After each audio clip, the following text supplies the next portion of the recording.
You are listening to the Hiking Radio Network, where we talk the walk with shows by hikers about hikers for everybody.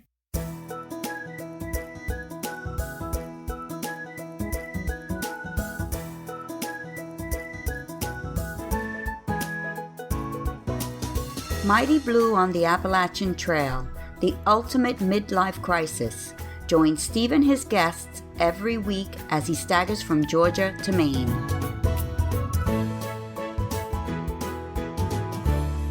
Hi guys, and thanks for coming back to the show.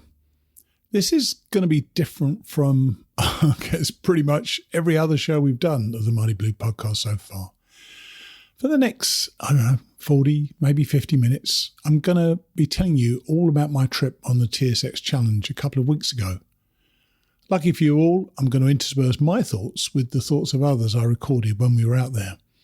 This may well run into 2 episodes, but as I write, I'm really not quite sure how to go about this. A hike is an especially personal experience, but I can tell you right up front that this was a shared experience, and frankly, without the others on this trip, I may very well have failed to capture that picture of the top of Whitney. So it's mainly my story, but there will be other points of view. And also up front, while I'm not intending this to be an extended advertisement for TSX Challenge, you're going to have to forgive me for being so enthusiastic about it. It really was that good. The whole thing started, I guess, about a year ago. It was late September 2021, and I had recently failed, for the 3rd time, to hike the John Muir Trail. It really stuck in my craw to know that I wasn't ever going to be able to get to the top of Whitney. Then I had an email from a listener, Ray Hanasek, suggesting that I should interview Chris Casado for the show. I don't think Ray realised how much this was rubbing salt into my open wound about Whitney. But as soon as I started to speak with Chris, both while we were recording and off mic, I had to wonder if it was going to be possible for me to do this. I've often spoken about my problems with altitude, almost as a given, yet something I think I'd come to realise in the past 6 months or so was that I always had an exit possibility. What if my problem wasn't the altitude? What if it was my attitude? Because what Chris offers on this trip is an alternate route to Whitney with no exits. You can't just say one day, I can't do this, because there were certainly days when I felt that way, but I knew that there were no outlets, so I just carried on. Anyway, Chris convinced me to try again and put my faith in him and his crew. He made sure that all of us were aware that this was an extreme challenge, although I think I may have overlooked that part in my preparations. Yet I prepared for this better than I'd ever done for hikes in the past.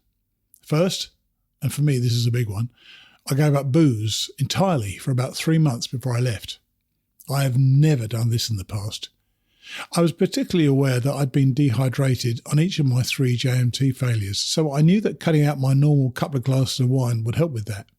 Instead, every day leading up to the trip, I filled myself with water throughout the day and in the evening.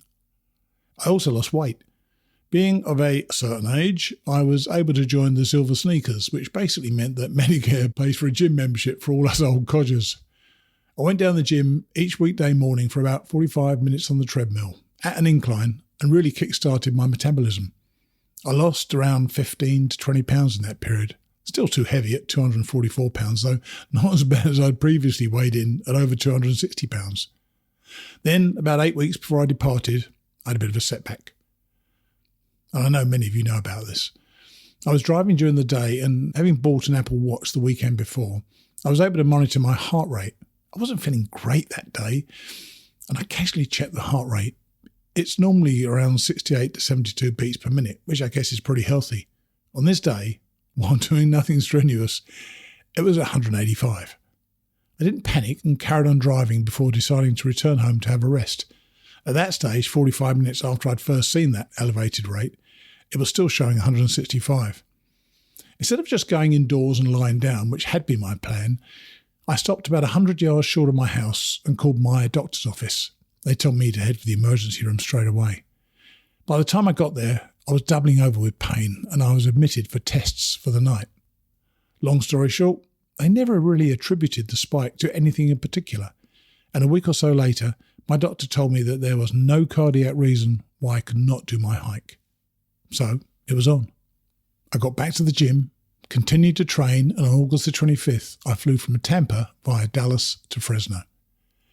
Despite all the airline horror stories, American Airlines got me there safely, and I met one of my fellow hikers and a podcast listener, Eric Gross, as I left the airport for Clovis, where we'd be leaving from the following day.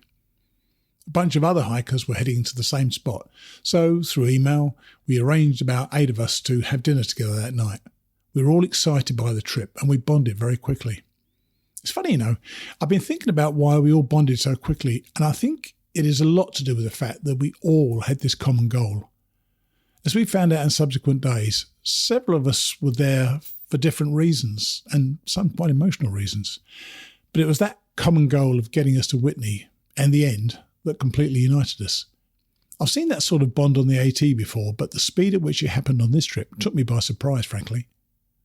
The next morning, we had the time to waste. So I wasted it by hoovering up some biscuits and gravy and a couple of eggs with that gallon of coffee. Then I met up with Andrew, Michelle and Sarah for lunch. Having dieted pretty assiduously over the previous few months, I was a bit annoyed with myself for immediately becoming a hog once more. Chris, his mother Val, plus Mike Murphy, Chris's old teacher who'd introduced him to the trail in the first place when Chris was a teenager, all turned up for the 90-minute drive to the trailhead. Everything was loaded onto the trucks and we set out.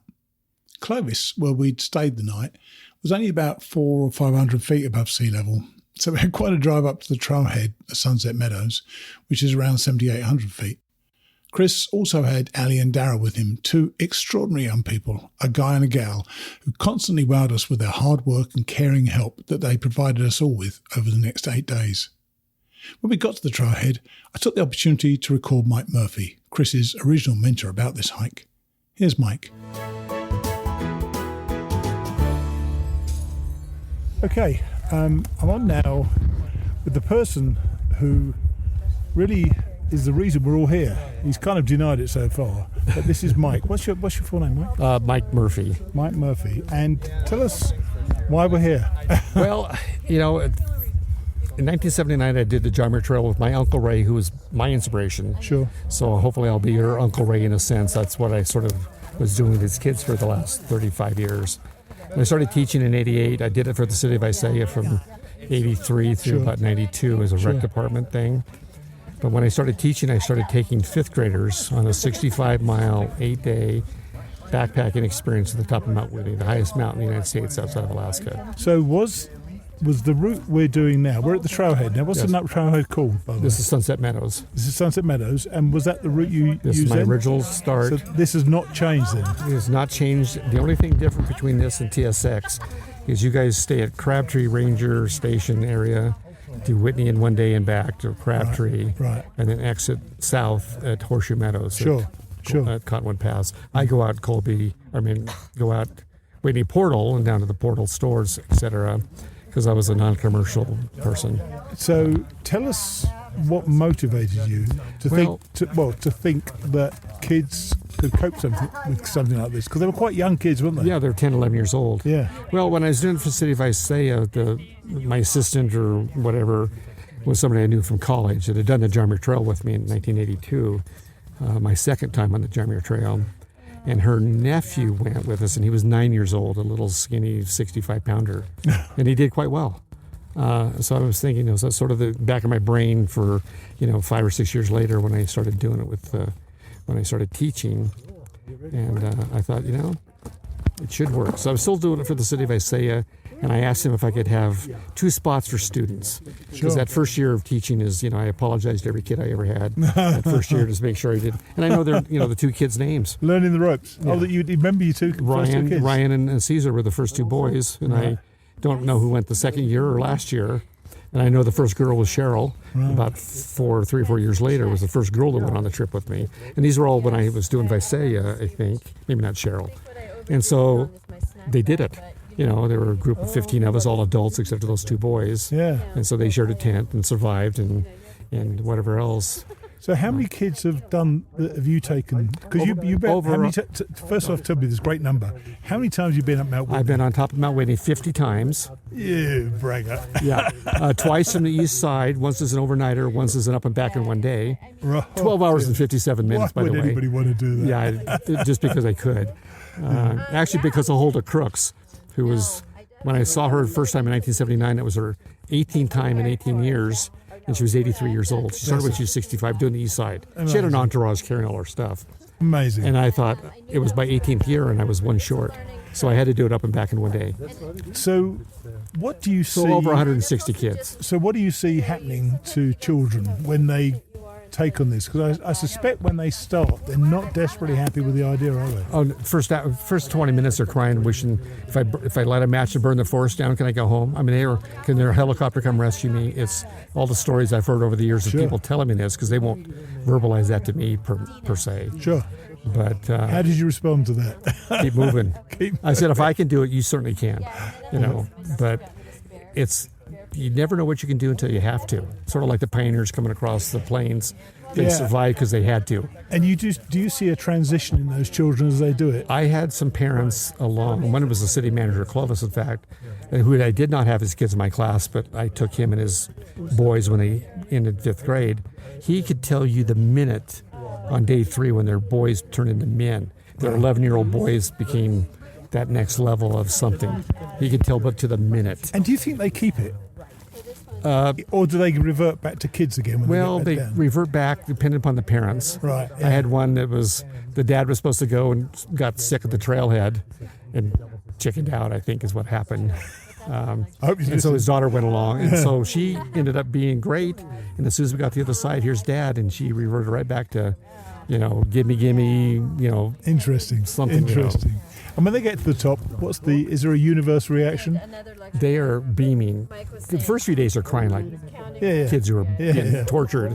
And then the last few days, they realize they can do this. Yeah. And by then, I can't catch them.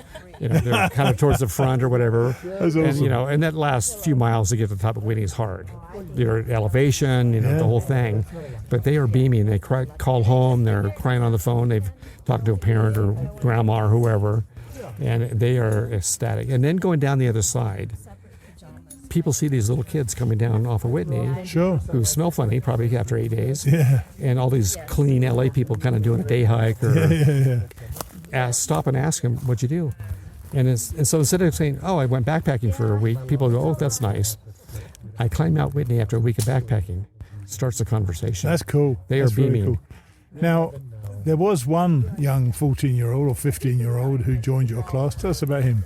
Well, Chris was not in my class. All right. I didn't have any because his mom's cousin was the teacher next door who taught 5th grade. Right. And so she had all 4 of the kids, which is fine.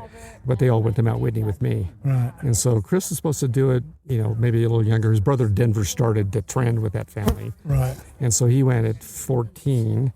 And it must have been a life-changing experience for him. It must have been, because he's still going, isn't he? He's still doing it. And then when he graduated from high school, his letter to Notre Dame, that introductory, can I go to Notre Dame letter, was his short-term goal was to do the Jarmir Trail. Right. His long-term goal was to, be president of the United States or whatever it was. I have no idea. He's still working on that one. So he called me and said, hey, could you take me on the Jarmir Trail? And I thought, I'd already done it 3 times by then or 4. I thought, heck no, or something. But, how do you say no? And so I did it again. That was the 4th trip, I think. And so when he was 18 years old, just out of high school, we did the Jarmir Trail. Started with a whole bunch of people, and it dwindled down to just 3 and then to 2 at the end. And that was probably his, really life-changing moment. And then TSX Challenge grew out of that. He asked me for years, said, hey, we should do this thing, commercial operation thing, blah, blah, blah. I said, I've already got a full plate taking 5th graders. I'm sure. And so I guess 11, 12 years ago, he started it. I guess 2011, I think. And, I've helped out as much as possible. Sort of the, I think, face and resume that got him into the Park Service. Sure. That's cool.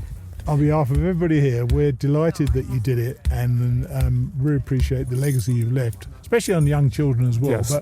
But us adults are all, I know from speaking to them in the last couple of days, they're all excited to go. So thank you. Yes, which is fun. And I'll come around and get you next Saturday. That's cool. So I'm going to see you on both ends, which is nice. That's always fun for me. Okay, man. Well, thanks to thank you. Aldous. Thank you. Okay. Cheers. Once we were done, Mike and Val headed back and we all set up camp. Not sure about the others, but I was a little nervous at this stage. I knew that I had no realistic out, and I wondered that evening if I'd made a mistake by effectively burning my bridges. Spoiler alert, it wasn't a mistake. We'd all bought sandwiches for the evening, even though I didn't eat much after my 2 big blowout meals, and we settled into a comfortable circle around the fire that Ali had built. I'd actually brought my chair with me as a luxury item, but for that first evening, we pretty much all sat around on the bear canisters that Chris and his team had packed for us. To introduce us all to each other, Chris got us playing a game, which was basically tell us 2 facts about yourself and 1 made-up story. We had such a laugh with it. But then it was bedtime, and I crawled into my bed only to discover that my sleeping pad had a puncture. I tried inflating it, but it went down completely in about 10 to 15 minutes. Bloody nightmare. Somebody lent me some duct tape, but it was no good, and I spent a very uncomfortable night on the ground. Somehow, I managed to sleep. I'm not really sure how, but I was aching like a 90-year-old in the morning. So that was the end of what I suppose I should call day number 0. I woke at 5:45 in the morning. As I said, aching like an old man. Yet I was incredibly excited about the day. The plan was to climb about 1,500 feet, which normally frightens me, before descending to stream crossings and camp after about a 10 or 11 mile day. Quite a first day, really. The previous evening, we'd all been given a pack of snacks to consume over the 8 days. We had to then give them back to Chris and his team to store them safely, along with any smellies like toothpaste and so on. For some reason, when I got mine back the following morning, I'd already lost my bloody toothpaste, so I had to borrow it for a couple of days before it mysteriously reappeared. And to be fair, I was pretty useless with those snack packs because I didn't realise the rules. I simply picked up the first one I found each morning for those first couple of days until somebody pointed out that I had theirs. I mentioned the bear canisters that we each had to take. With 8 days of food, I stupidly volunteered to take the heaviest. Yeah, I know. I don't know what it is about me. Never volunteer, but I did. Remarkably, everybody got their canister into their already packed bag. And one of my abiding sights of the trip is Dina. She's one of our fellow hikers, and she looked as if her pack was about the same size as her, if not a little bit bigger. She had to get another hiker to hoist it onto her back every time she took it off. And it really made us all laugh after about, 4 days, when we'd obviously lost a bit of weight out of the canisters because, of course, we'd been eating the food. And Dina shouted out in triumph. We all turned round. She had lifted her pack onto herself. She was one determined woman, let me tell you. We had coffee and banana and bagels for breakfast. Well, that is, I did anyway. Then we set out. It was largely uphill for the first half, and given my heart issue a few weeks prior, I kept on checking my heart rate on my watch. Now, this is something of a dual-edged sword because, of course, me checking it kept it rising. Eventually, the rate hit 158 beats per minute. Michelle's a physician's assistant, and she was hiking quite near me at the time, and she suggested that if it hit 160, I should stop immediately. I felt that I was in a bit of a conundrum, really, though I'm pleased to say that as the hike went on through the week, I was able to control my recovery better and better. And by the last day, my heart rate really even got into the 130s, while stopping for about 20 seconds, or 30 seconds maybe, allowed it to reduce into the 120s or even the 110s. While I was definitely struggling with the climb on that first day, I eventually got to the top, and it turned into a downhill that really tired me out. We had several stops. It was all very warm, and we seemed to be suffering to a greater or lesser degree from our exertions and the heat. I mean, it's great to stop and take your pack off and sit down or lie down on the ground, but frankly, when I get started again, it's like I'm starting all over again, and all those aches and pains come right back, and it takes me at least 5 minutes to get into some sort of stride. And I noticed then how well Chris was managing our hikes and our expectations. He would just address what was directly in front of us for that particular part of the hike. He didn't make us stress about what we may be facing in an hour or two. He just got us to consider what was immediately in front of us. I loved that. And I'm sure that my fellow hikers appreciated it as well. As I said earlier, he's doubtless worked out what goes down well with his guests and eliminated things that don't go so well. That managing of expectations for me was a critical part of getting me to the end. I didn't worry about what was going to happen later in the day. I just looked at what was in front of me. And that's probably a pretty good way to look at your hike anytime. And even at this early stage, it was easy to see how we were breaking into groups as hikers. There were 4 or 5 of the strongest hikers in the front, a few others at the back, and I seemed to be somewhere in the middle. Nearer the back than the front, but somewhere in the middle. But that worked for me. I like those quiet moments and the ability to hear nothing and not need to say anything. Frankly, when I was struggling for breath sometimes, I couldn't have said anything anyway. I could look around, lost in my own thoughts, which is always one of the great joys of hiking anyway. Mind you, this backfired a bit in one of the early days, and I don't actually remember which day it was, so that's why I'm mentioning it now. The speedier group at the front were well ahead of me, while the chattering group behind me suddenly seemed to get quiet. I stopped, listened, and expected the quiet chatter to resume. But it didn't. A minute passed, 2 minutes, nothing.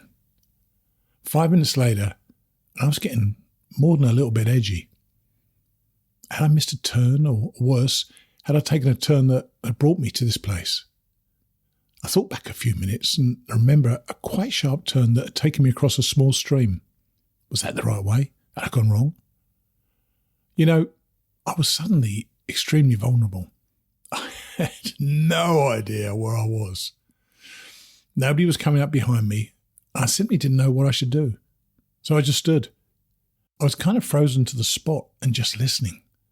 A full 15 minutes passed before the quiet sound of laughter gave me so much relief that I flushed with sweat immediately. And I've got to tell you, I did shed a little bit of a tear.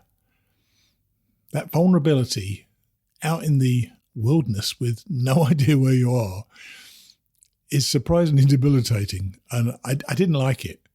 But that was my fault, I guess. I should have stayed in touch with somebody, and wandering off by myself probably wasn't a great idea. I learned later, in fact, that the group behind had decided to have a little rest. So they waited for about 10, 15 minutes. So they probably weren't that far behind me, but they were just out of earshot range.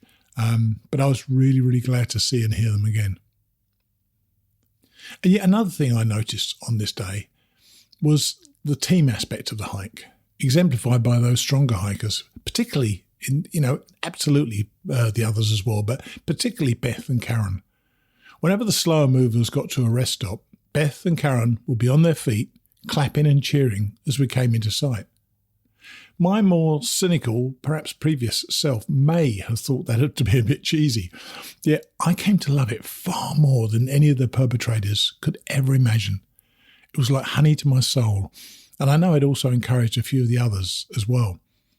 In fact, it got so great that when we saw a bunch of Koreans coming through, I don't know, day 4 or day 5, something like that, we all gave them a round of applause, and they loved it.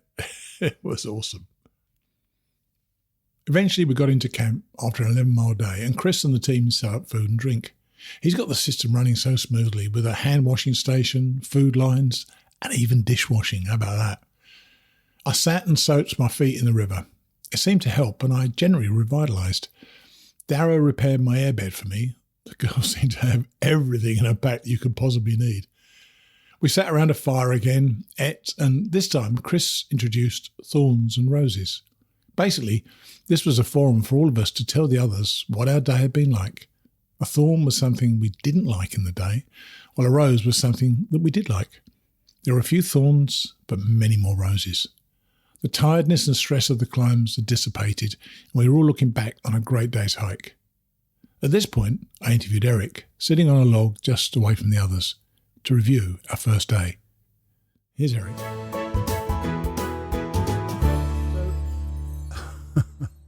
Two very tired old men are sitting here right now. It's the end of day 1 on the hike, really. Eric, tell everybody your name and why you're here. Eric Gross. I'm here because I heard your podcast back in September last year with the interview with Chris Casado for TSX Challenge, and it sounded like a really neat thing to do.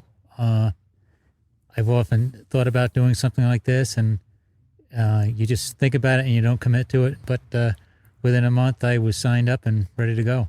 So tell us after day one, how you feeling? Today, I felt actually, as opposed to most people, I felt pretty good after the first half going up the climb till for 4 or 5 hours to our lunch spot, and then I struggled a bit thereafter on the downhills. What was it? Was your knee hurting or what? My knees weren't hurting, but it was my legs were just feeling like rubber. It was like the mile 20 at the marathon when you hit the wall. You are a marathon runner, aren't you? As well? Yes, yeah, I was. Yeah, well, you are. Yeah. That makes you a marathon runner. Yeah, yeah. So you hit the wall, and I think we all. Don't you think we all? Most of us did today. I think so. I think the big part of it, my struggles were, it felt like I had 40 pounds in the pack, and in fact, I did have at least 40. So fortunately, some other people on the trail on the trip with us helped out and took some weight off my bag, and from there on in, it helped, and I was able to complete it. And tell everybody then what we were given this morning as a little treat in our bag. Yeah, we've had bear canisters filled with food that gets distributed among all the hikers, and I think Steve actually might have gotten the heaviest one. But I volunteered on that for that. He volunteered Stupidly. for it. Yeah, but and it's kind of like, just you never know what you're going to be dealt. You pick a number and you got it. So whatever's in there, you don't get a chance to weigh it.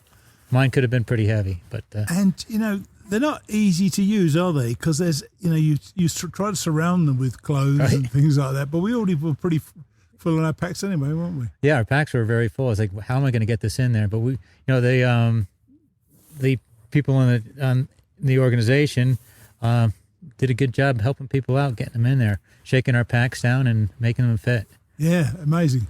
And we played this game this evening. I think that, and I'd like to say straight away that the people who do this are remarkable people. Chris himself, nothing's too much trouble. Dara, and Alessandro. Yeah. Nothing's too much trouble for them, is it? And they cook meals for us. We have lunch, and it's proper food as well. Oh, it is, absolutely. Yeah. The portions that, are pretty large. I got more than I really needed or could eat tonight, but and it's great food. It's gourmet food on the trail. Yeah. It's not, ready-mix food that you normally get backpacks or camp pantry or mountain house food. It's real food. And the way in which they've done it, when we all sit around a campfire, in fact, we've just moved away from the campfire. We're going to probably go there in a minute. And Chris suggests a game of some sort, which is different things. But tonight's was thorns and roses from today. And I thought to myself, there'll be loads of thorns. Thorns being a bad thing, roses being a good thing. But mainly, people were remembering the day spent with our group, weren't they? Absolutely. And just, the group is just gelled well together. It's so much fun.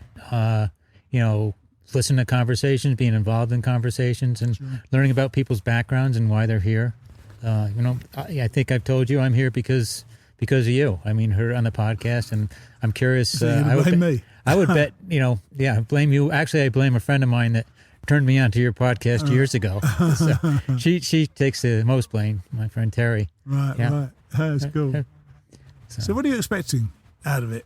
The goal is obviously Whitney, and frankly, we're so in the wilderness, we can't get anywhere, can we? No. There's no alternative, is there? Right no, there isn't. It's not like on the AT where you can walk out to a town every day or 2 days or something like that. You're stuck here. And how do you feel about the prospect coming up the next couple of days? I think, today was a tough day, but I think as Chris has told us, we'll get our trail legs basically. And, one of my big concerns was the altitude and acclimating to that and being able to breathe. And I really didn't feel any issues with my breathing today. Tomorrow we're going to go up. I'd be surprised by that. Yeah. And it's really that part of it's worked out. But I think you're right. The rubber legs. I found myself wandering a bit today and losing focus really on the hike in some way. So I've got to get that back tomorrow. Do you think it's anything to do with hydration? I don't think, maybe, but that was one thing that everybody told me: hydrate. And you and I are both taking some electrolytes each, every couple hours and with different schedules. That's what people told us to do to help us out. And I'm also taking Diamox, for altitude. Yeah, I've got Cedazolomide, which I think is a generic. Yeah. And how long have you been taking it? I started. We got together Friday. I'm losing track of days already, and so I started Thursday afternoon. I started taking it. I guess you take it a couple days ahead of time, and then I started the week before. Yeah. Oh, did you? And mine says take it, twice a day. So I've been doing that. Yeah, so am I. Well, look, like everybody else, we got here so far. Here. So day one to the books. Absolutely incredible. The scenery and it's beautiful. Sugarloaf Mountain. Wasn't that spectacular? No. And we haven't seen the best of it yet, apparently. After our discussion, and the campfire that Chris puts on, and we did Rose and Thorns today, and yesterday we played a game, which is also it was great fun. It got people meeting people and. And the whole group has gelled, and they've done a good job bringing us all together. Well, I wish you best of the rest of the hike. I wish me the best of the rest of the hike as well. And we'll both get there together on top Whitney, all right? Right. Thanks. Okay, man. Yep. Cheers. Thanks a lot. After chatting with Eric, I tried to stay awake, but I was still exhausted and didn't quite make 8 o'clock before I went to bed on my newly repaired airbed. That was the end of day one, but I think I'll go straight on to day two because of all the days, this one is least lodged in my mind. I hardly slept. In fact, I slept better the previous night when I had a deflated air pad. I'm not really sure what it was, and it has happened to me before, but once I settled down for the night, I simply couldn't actually settle. I was comfortable enough, but I couldn't drop off. I think I was thinking of the day. I think I was thinking, am I going to do this? I kept checking the time. I saw literally every single hour. I hate that because you're going to be tired the next day. And I also knew that day two was going to be quite tough again with the second straight day of, 10 or 11 miles. We were going to be heading up again, and with the sun beating down on us again, our sweat glands were going to be having another major workout. Oh, I forgot to mention that the previous evening we'd camped at around 7,200 feet in the shadow of Sugarloaf Mountain. For me, Sugarloaf Mountain in Rio was one of those iconic spots I saw in pictures as a kid. I've actually seen it in real life on a business trip in the late 90s. It was every bit as good as I'd imagined it would be. This Sugarloaf stretched up in granite, and it didn't have the same impact upon me, of course, but it was pretty cool to see, though. We had another fairly early start because a double-digit mileage day is going to take some time in this terrain, or at least it is for about half of our group, me included. Again, I saw how Chris was managing the trip, and I'm talking now more about how we all coped with elevation. The first day we'd climbed, then come back down again to allow us to recover from that higher elevation and accustomizing our bodies to the elevation. On this day, day two, we went back up about 1,000 feet to 8,500 feet, and then we camped at that level, allowing us to adjust further to our rising elevation. I'd been taking acetazolamide, which is the generic of Diamox, and I hadn't noticed any elevation issues.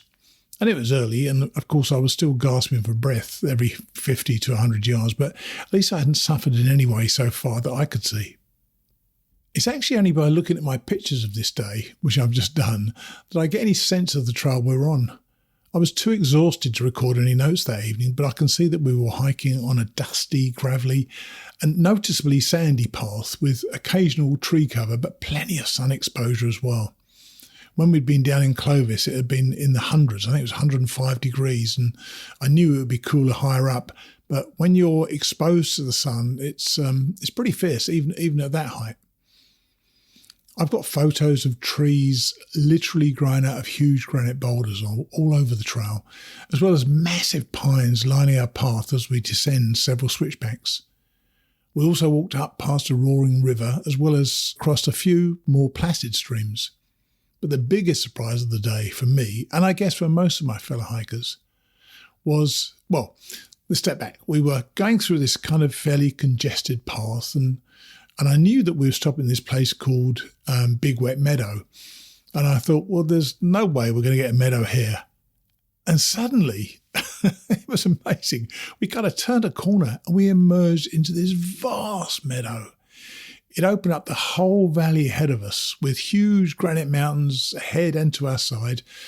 And the flatness of the meadow invited us to run around like a bunch of kids, taking a whole lot of photos, which of course we duly did.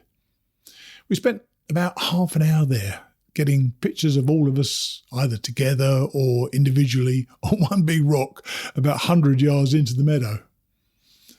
And then Chris told us that we were camping further in the woods and took a few of us forward to go and find our camp spot in those woods about a third of a mile ahead.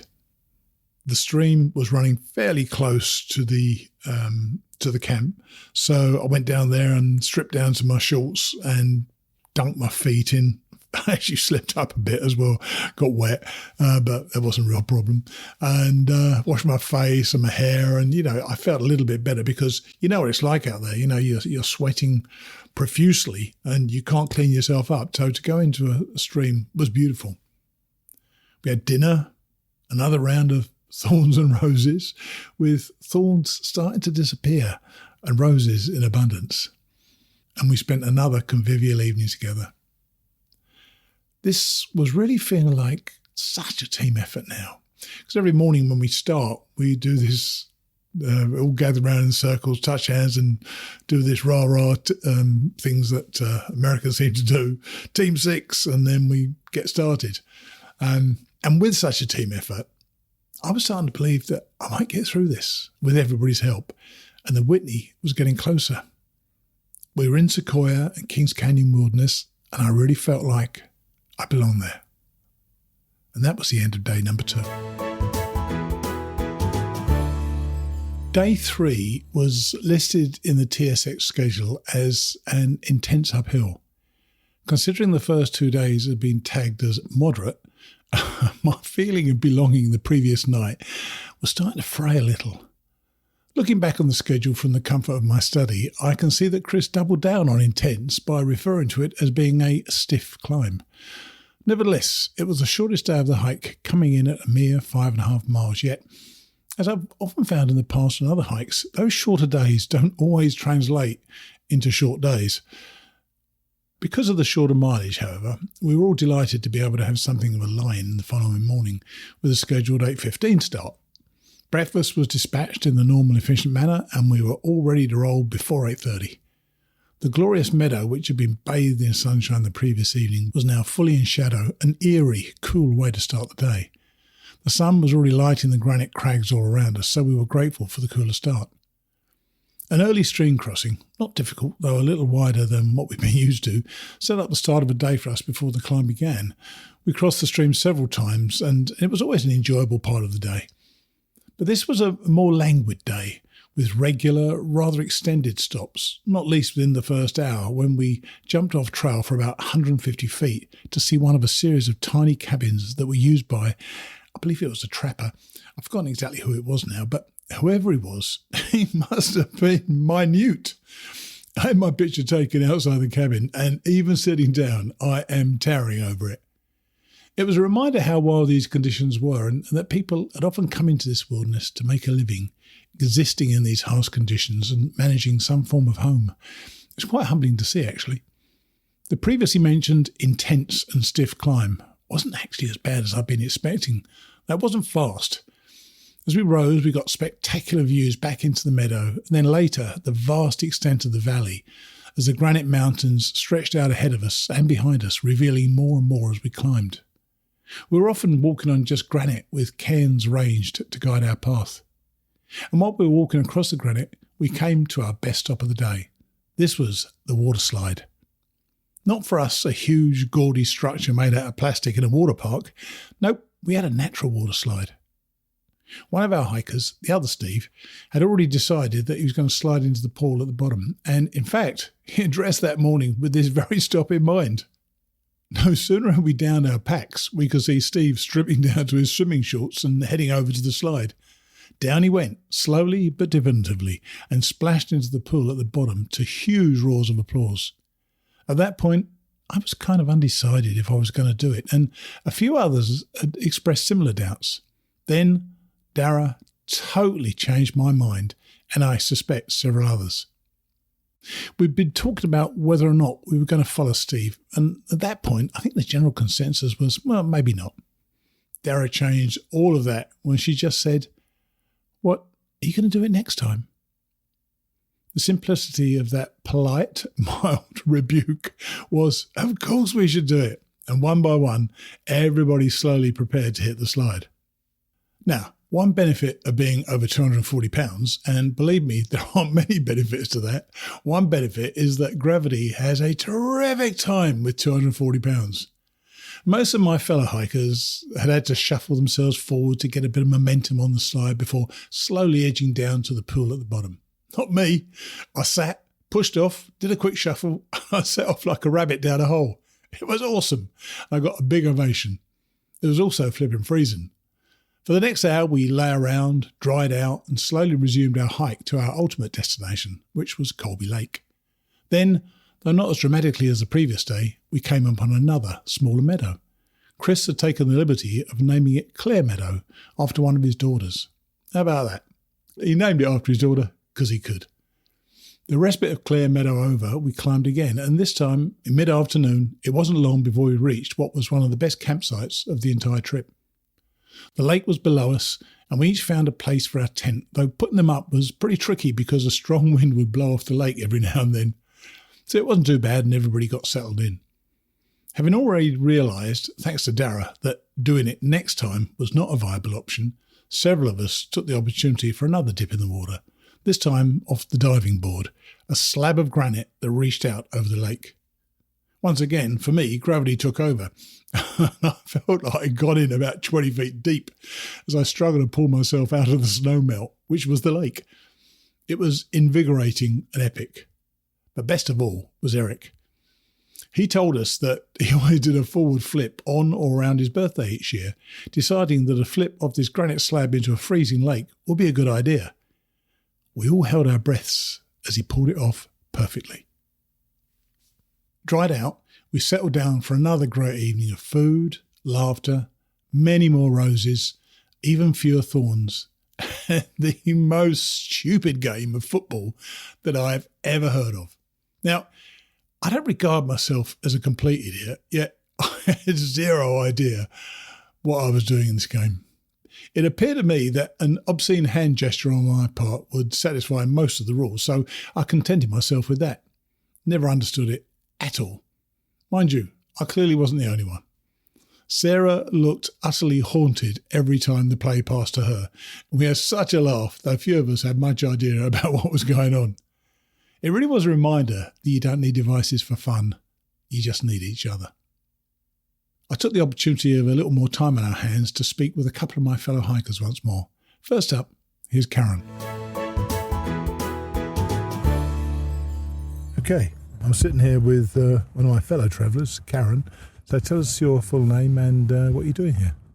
I'm Karen Reinhardt, and what am I doing here? You started to ask yourself that question, have you? No, I love being out and away from civilization for a period of time, and I love to see different parts of our country. The landscape in our country is so different in different places, and you know, the last couple of years have been really hard with COVID and some other things going on in my family, and I kind of lost joy and awe, and coming out here just restores that. There's certainly plenty of awe, isn't there? Yeah. Oh my gosh.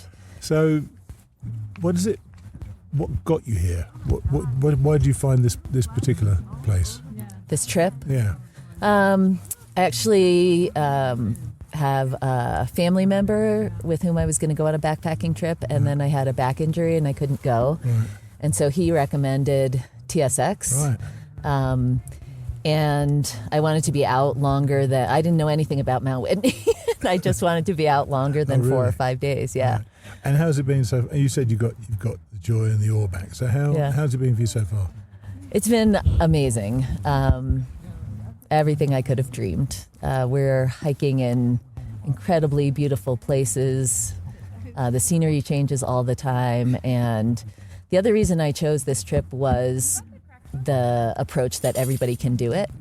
And that's really important to me. And it's really inspiring to see everybody out here doing this hard stuff. So your thing isn't backpacking as such. It's more you like to get out in the woods and in nature by yourself. Yes. And you're here with a group of a group of what was it, about 14 people? Yeah. So how has that been? Because that's not, it's not a silent thing. Yeah. It clearly isn't a silent thing, but we've all come together as a group, haven't we? Clearly. Yes. And has that been better than you would have thought?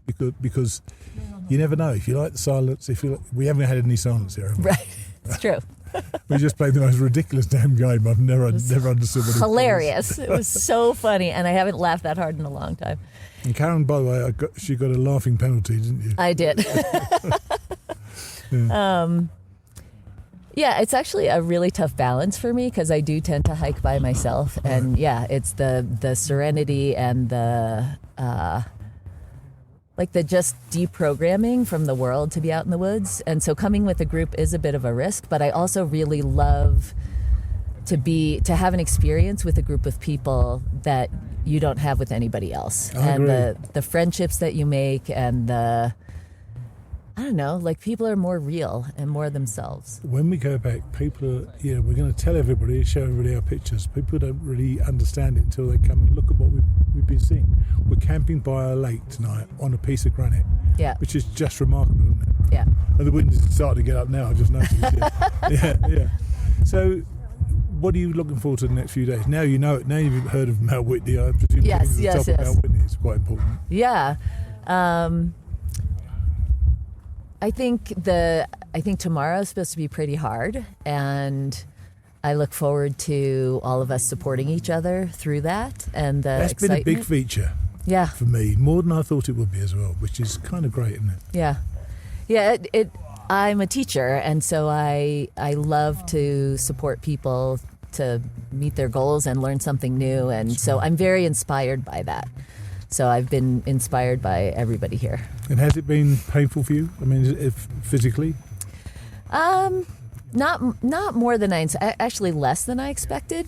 Much more than I expected. Yeah, I did not train as much as I had hoped because of this injury, Sure. and so that feels really good. It feels really good to feel strong. Of course, I've had my moments. My thorn today was a very difficult moment on the trail, and I was really tired today. So it'll be interesting to see what tomorrow brings. When we all come into camp and we're all tired, I think that's the end of a pretty good day anyway, isn't it? Oh, yeah. Yeah. Well, thanks for talking to us. Appreciate it. And I hope you, having never heard of Mt Whitney, because I've been wanting to do this for about 6 years. Yeah. We're on both ends of the spectrum. Having never heard of it, that when you get there, you're going to be as wild as I'm going to be. I'm sure I will be. Thank you. Thanks. I was on a roll, so I followed up with the other Steve and Michelle. Here's Steve first. So I'm here with another one who's, let's say, a vintage hiker like myself. This is Steve. Tell us what your full name is and what you're doing here. My full name is Stephen Rocky Morales. Rocky. It's Roque. Oh, cool. It's my dad's first name. Very cool. And what are you doing here? I'm going to climb Mount Whitney. And I'm with a great bunch of people and with a great organization. We have great meals, great camping spots, encouragement, never ending. That's remarkable. Don't you think so? That is. Everybody seems to be on each other's side the whole time, and I didn't think we'd grow that over a 7 or 8 day trip. That's really surprised me. And today's what? Only day 3? Day 3, yeah. Yeah, and look at us. Feel like we've been together for years, haven't we? It's crazy. So tell us about your highlight today. My highlight today? Oh, Well, I knew we were coming to the slide, and so last year I didn't make it. I didn't prepare. I didn't bring a swimsuit or extra underwear, something to swim in. So this year I brought my swimsuit, and I put it on this morning under my hiking pants. Yeah. And it was a bit uncomfortable, but as soon as we got to the lake, the slide rather, I dropped my bag, and You dropped your pants. and I was stripping as I'm walking down to the pool at the end of the slide, and it was just so great. And then everybody else came, and that was just so funny and so fun for me to watch. Yeah, it was everybody amazing. else Yeah. came, and Chris brought my lunch to me down towards the bottom, and then we come to Colby Lake, and I see Michelle jump in, and other people. I didn't see them, but it was obvious they had jumped in. And I saw Michelle, and I go, I'm gonna go get my swimsuit back on. And I did, and oh my God, it was 10 times better than the slide. It seems for like me. you go down forever, doesn't it? I could not believe how long it took me to swim Me back too. to the top. Me too. And I just did a cannonball, kind of. I'm no diver. You've done some of this before, though, haven't you? Yeah, last year I did half the trip. One of the participants got sick, and so we had to get him helicoptered out, and the rest of us decided we can't go forward, so we just went back. Sure. So everything tomorrow is new for me. Oh, right. So Yes. you did. So was it somewhere around here it happened? Yeah, probably about a half an hour Oh, up gosh. that way, maybe not even that much. Wow. When he just said, I can't move. And it was very disheartening, and I mean to have someone that sick, and he's a big guy, and he was hiking for 2 or 3 days like that, not Really struggling? not being able to take any food or water because he would immediately throw it up. Oh, my gosh. So I don't know how he did it. Right. So I mean, think about, could you even go one day without water? I struggle being well and eating and drinking as much as possible. Not even an hour, Wow. right? Yeah, damn right. So, So you're looking forward to the big climb tomorrow? oh, You know about it, don't you? I know about it. It's going to be hard, but like everybody said tonight, it's the rewards at the top and in the middle, and it's everywhere. Except So, we're going over Colby Pass at 12,000 it's feet, like, aren't we? who cares? It's like, that's what it come to. Okay, so what? It's uphill. Yeah. Big deal. Yeah. You're going to make it. You've come this far. You can make it. Yeah, I've started to believe that. I did, I was struggling with my self-confidence with this. But I was having dark thoughts, which is never good anyway. But this last day and a half, I've thought, yeah, I think I can do this, I've been stopping a lot, but you know what? That's what it does. It brings my heart rate down, and I get moving again. So how are you, because you got bitten by a yellow jacket, and you're sick the other night as well. Yeah. How are you feeling now? I had diarrhea, Oh yeah, that's right. Nice. and it was horrible. You said didn't the pain of the sting take your right, mind off yeah, the diarrhea? That was just a joke. But the sting, oh my God, my wrist is still swollen and red and hot and itchy. Oh, jeez. And not so much yesterday because I took a Benadryl immediately after I got stung. Right. Bit, whatever it was. But it made me drowsy, so I didn't want to take one today. Sure, So sure. I already took one tonight from Ollie. Gave me another pill. Sure. So Okay. Well, look. Good luck tomorrow. And we both need it. Yes. Us two oldies. yes, just watch your step, huh? Yeah, that's right. Okay, man. Well, thanks for that. Thank you. Appreciate it. And now, Michelle. So I'm talking to somebody now who I've already interviewed once before, and she's been on the Jester Section Hiker. Introduce yourself. My name is Michelle Brown. I'm from Orange Beach, Alabama. Alabama. She'd be laughing all day long, by her and a friend. It's like a sleepover. It's a nightmare. Y'all come on down. So, why are you here? I am here. I heard about this trip on your podcast with Chris Casado, and it really struck a chord with me. It was something that sounded challenging, and I've always wanted to go out west and hike, but always been... You never hiked out here at all? Mm-mm. Oh, right. I've always had a fear of it just because it's so massive. It's so different. It's even more massive when you see it. Yeah, it's more massive when you see it. And so thank goodness for someone to organize it for me. But yeah, so this has always been like something I've always wanted to do, but didn't have the wherewithal or to figure out how to do it. Sure. And TSX was the perfect answer for that. Do you know what? I couldn't have done this by myself. Absolutely not. And the work those guys put in to make us comfortable and feed us and so on. Mm-hmm. What was your first impressions of the group when we first started?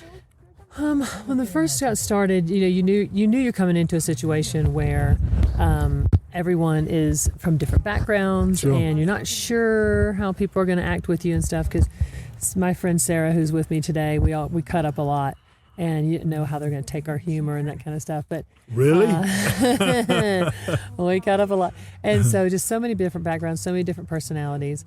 And at first I thought, well, okay, looks like a pretty fun group. We got to know each other in the van on the way here and on the first night. And then this whole group has just gelled tremendously. Much better than I thought it would. Way better. I was a little concerned about it. Yeah, for sure. But no, everyone has their unique perspective on this and how they got here, and they bring it all to the table. And we have had some laughs on the trail, in the camp. It has been great. Just beautiful people. And what about the trail itself? Have you you imagined it and you saw the films? And I know this is going to be a terrible thing when we go back home because we can't really explain it to people, can we? So tell us what your impressions of the trail are.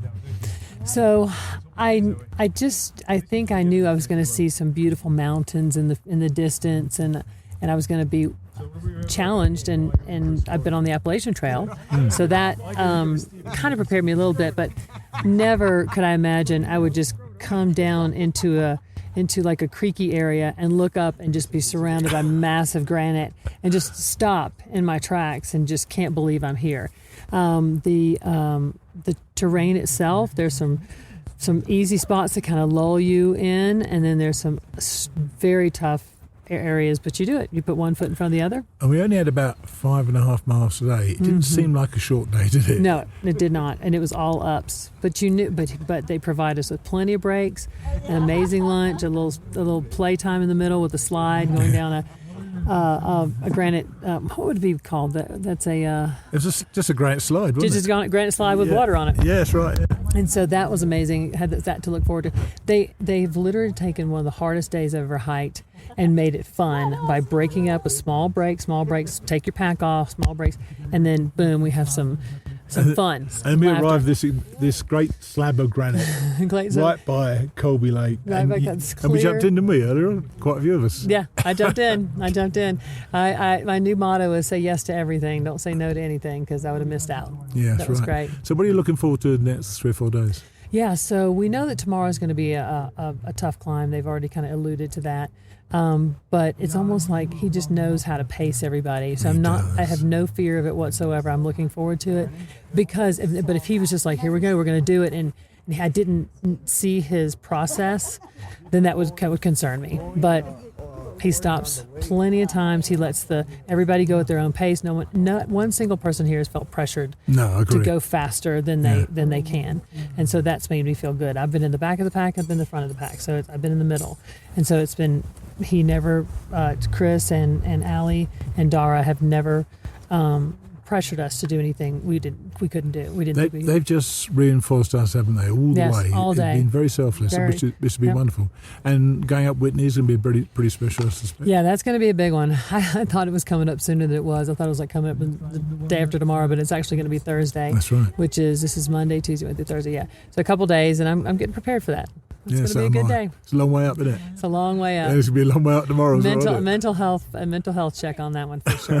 For sure. Okay, Michelle. Well, thanks a lot. Nice to see you out here. All right. Cheers. At the close of the day, just as we were about to retire to bed, Chris took us a few yards down the granite and showed us where we'd be hiking the following morning. And I think that most of us went to bed with thoughts of this 2,000-foot climb in just 2 miles.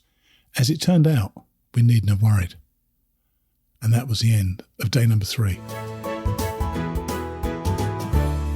Hey, it's me again, Steve. This has been, I wouldn't say it's been a difficult show to put together. It's kind of been an emotional show, trying to organise my ideas, getting memories in place, relating what happened from my perspective. And I realised that this has become a very personal retelling of the hike. I'm glad I added other voices, but as the day has unfolded, I'm aware that we all hike differently, and we all experience even the same things differently. I'm also aware that I'm coming to the part of the story that, before I set out, was a part of the trip I was most looking forward to. Yet, as I've related these early days, I'm looking back with a lot of fondness for those days, and they stand very much as an important part of the whole hike. So for that reason, I'm going to end now. It's been an hour show, and I've been talking a lot. But I'll be back next week with those days that I'd previously thought were the days that counted. Yet I've learned putting this together today that it all counted. I hope you've enjoyed the journey as much as I have so far. I'll see you next week.